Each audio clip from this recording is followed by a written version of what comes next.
that's supposed to run up the center of the state. Right. Somebody wants to put in a high-speed rail. Right. There's some question as to whether that's a railroad or not. And the reason there's a question is because if it's a railroad, it will have eminent domain powers to seize property. If it's not a railroad, it will not have eminent domain powers to seize property. That is interesting. Could be an interesting debate. So for those listening right now, I bet a portion of our listeners completely understand that, and a portion of them don't. Eminent domain is essentially the government's power. They shouldn't have it, but they do have it, to take away your land and give you some monetary value for it. Let's say they want to build a highway or a railroad, or in the case of Donald Trump in New Jersey a number of years ago, a parking lot outside of a casino. Well, if you lawyer up and get enough attorneys and pay off enough politicians and do enough backroom deals, you could take away some lady's house that she grew up in her whole life and let a businessman build a parking lot there for a casino. Eminent domain is theft. I see no other way around that. And I'm glad you brought that up. People always talk about the right. Conservatives love pipelines, and I get it. Pipelines do help benefit business and industry. But if we can't put a pipeline there without using eminent domain laws, I'm against it. A lot of people were confused when Justin Amash, a libertarian Republican, voted no on that Trans-Pacific Partnership vote, that very controversial bill. And he said that he doesn't have a problem with it in theory, but if they can't acquire the land without eminent domain, there's something very unjust about that. There's something very wrong about it. And both the Republicans and the Democrats, especially in this presidential election, support it. Mark, what's your reaction to that? Well, we libertarians have heartburn about any kind of eminent domain, but the one that gives me personally the most heartburn is eminent domain exercised by a private corporation or a private entity, not the government. So people kind of get, if we need to build a road or a school or something, they kind of get that, although we libertarians think it ought to be done above board. But that neither said nor there. The problem is when private companies take it. And there's the famous Kelo case that was decided by the Supreme Court, and the conservatives on the court actually came out against the Kelo case, saying that when a private entity takes land, it's not really public use because that private entity gets more benefit than the public. And that is the real problem with private seizures. In Texas, there are a huge number of entities that have eminent domain authority. Common carrier pipelines, these are private entities, common carrier pipelines, electric utility companies, and so on and so forth, that have the capability of coming in, making you an offer on your land. If you don't take it, they will take it anyway.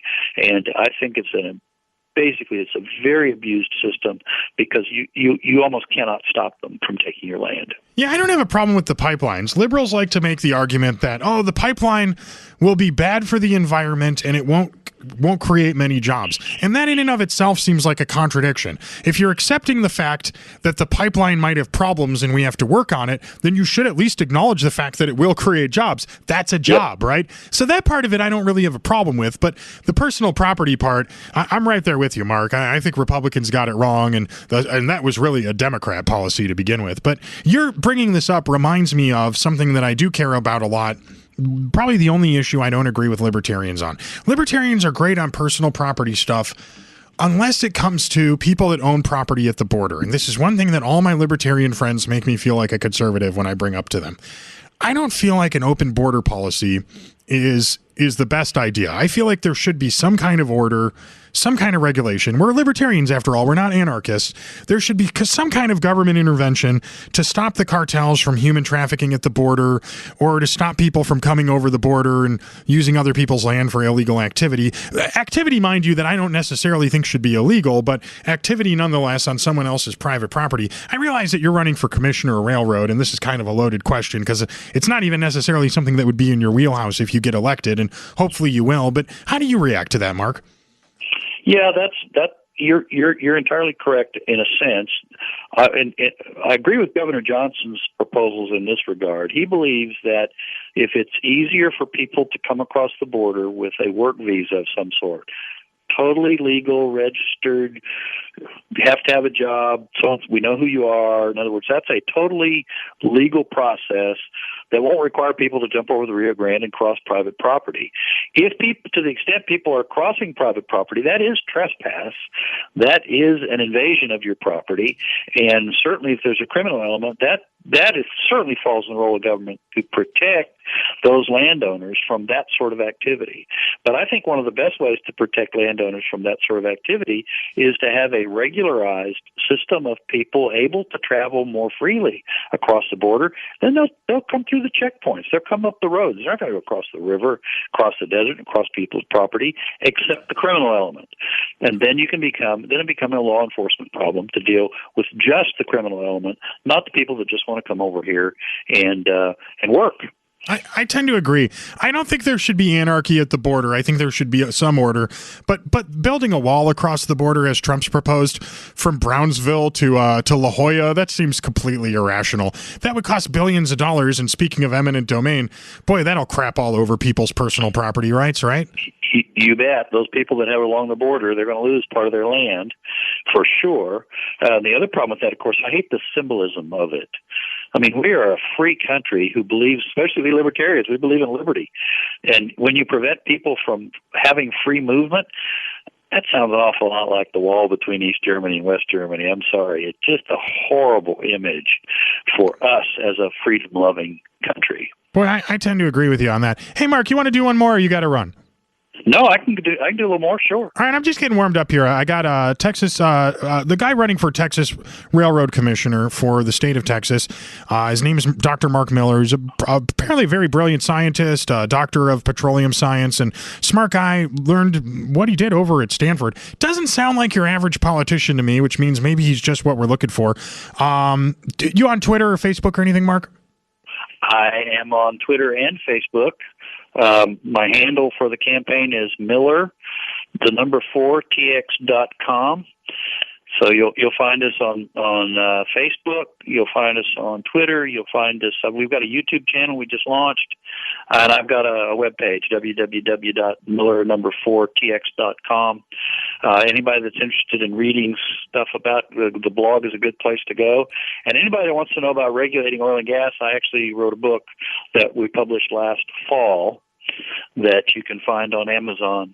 All right, hold that thought right there. We're going to tell you about that book in 1 second, and more with Dr. Mark Miller in just 1 second. Hey, I'm on the line right now with Dr. Mark Miller. Dr. Mark Miller is a bright man. He's a libertarian, an advocate for liberty, a scientist, a guy who understands that there are small government solutions to things like pollution and immigration and other issues like that. Dr. Mark Miller is running for railroad commissioner here in Texas for the Libertarian Party. Dr. Miller, you have a book out. It's available on Amazon. What's it called? It's called Oil and Gas and the Texas Railroad Commission, Lessons for Regulating a Free Society. Now, that title sounds like a bit of a scorcher. What will people get out of it? It's a fairly short book. It's only about 100 pages. I like that. The first part is kind of to educate folks about oil and gas, and particularly about fracking, which is something we've been talking a lot about these days. And then the other chapters are about the Railroad Commission, what it does, a little bit about its history. And in the final chapter, which is the most controversial one, I actually have some recommendations for changes in regulatory approaches to things like oil and gas in Texas that I think people should consider. And I actually hope people read it, maybe disagree with me a little bit on some of those recommendations. Isn't that interesting? I love being challenged on my ideas. And when my in-laws or like friends of friends kind of hear me being like this at a party or on social media, they always assume I'm frustrated or angry. I like a healthy debate as long as there's no name calling. You bet. You know, the good thing about a healthy debate is, and this was sort of a lesson from my teaching years, you hone your arguments. Yeah. In other words, people are going to try to poke holes in your arguments if they disagree with you.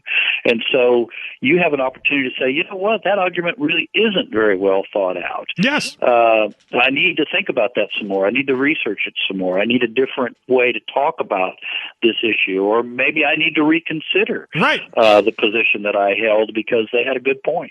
Oh, absolutely. Libertarianism or small government conservatism, is a philosophy. It's a theory about how we can run the world. It doesn't mean that I don't think the government should ever solve all problems. It just means in the vast majority of situations, I think there's a private organization solution that's far better than what the government could come up with. I've been proven wrong, but not very often. You know, once in a blue moon, there's something I think, maybe the government should have an involvement in this. In most situations, I don't think they should. And generally, that way of thinking is very unpopular amongst the type of people who want to work in government, which is the whole reason why we almost never see a small government advocate running for president. You get into government and you want to change things, right? And you want to make things better. Yes, right. What person would propose to have a smaller budget in their department at their office? Now, yeah, exactly. Now imagine the equivalent of that in government. But there are people like you out there, Mark, which makes me wonder, why do you want to do it? Well, there's several reasons. One of them is I'm 65 years old and would like to leave the world behind to be a better place for my kids and grandkids. Yeah. But I've been a libertarian since 1972. Wow. When I first registered to vote in California, I registered libertarian, which was soon after the party was created. Sure. Because for two reasons. One is I believed that the libertarian philosophical viewpoint was closest to my own. And secondly, I'm a strong believer that we need more than just two voices in the political process. So really, one of my big objectives is for running for railroad commissioner, although in reality, I am the most qualified person. If voters knew the qualifications of the four people that will be on the ballot this fall, there's no question I would win. But of course, a lot of people are going to pull the straight D or the straight R. Oh, and you're right. And people in Texas would vote for Michael Moore if he had an R after his name. It baffles my mind, Mark. It doesn't make any sense.